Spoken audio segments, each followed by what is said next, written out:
Hello everyone. ఈ silk threads ఏంటంటే ఇంకొక డిజైన్ అనమాట. ఆల్రెడీ ఇంతకుముందు నేను పెట్టినట్టు మీరు చూసే ఉంటారు. సో ఇదేంటంటే టూ కట్ బ్యాంగిల్. సో దీనికి చూసారు కదా, నేను సిల్వర్ కుందన్స్ వేస్తున్నాను. సిల్వర్ 3D కుందన్స్ అనమాట. సో మనకి దగ్గర ఎన్ని వెరైటీస్ ఆఫ్ బ్యాంగిల్స్ ఉన్నా సరే సిల్క్ థ్రెడ్ బ్యాంగిల్స్ అందమే వేరు అసలు. మనకి ఏ కలర్ కావాలంటే ఎగ్జాక్ట్గా ఆ కలర్తో మనం చేసుకోవచ్చు. చాలా ఈజీగా చేసుకోవచ్చు. కొంచెం టైం స్పెండ్ చేయాలంతే.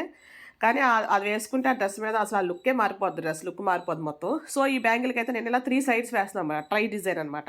సో అలా 4 బ్యాంగిల్స్ చేశాను నేను. 4 బ్యాంగిల్స్ చూసారు కదా, మొత్తం గమ్మంతా ఆరిపోయాక చాలా అంటే చాలా నీట్గా వచ్చి చాలా అందంగా వచ్చాయి అనమాట ఆ బ్యాంగిల్స్ అసలు. నెక్స్ట్ ఇవే బ్యాంగిల్స్ని మనం వేరే రకాలుగా కూడా ఇంకా బ్యాంగిల్స్ ఉంటాయి కదా మన దగ్గర, వాటితో కూడా కాంబినేషన్లో వేసుకోవచ్చు. అంటే సారీస్ లేదా డ్రెస్సెస్ ఆ మ్యాచింగ్ బట్టి మన దగ్గర ఇంకా చేసిన బ్యాంగిల్స్ ఉంటే దాంతోపాటు కంబైన్ చేసి ఇలాగా రకరకాలుగా కాంబినేషన్స్లో మనం అయితే వేసుకోవచ్చు. థ్యాంక్ యూ అండి. Thank you for watching.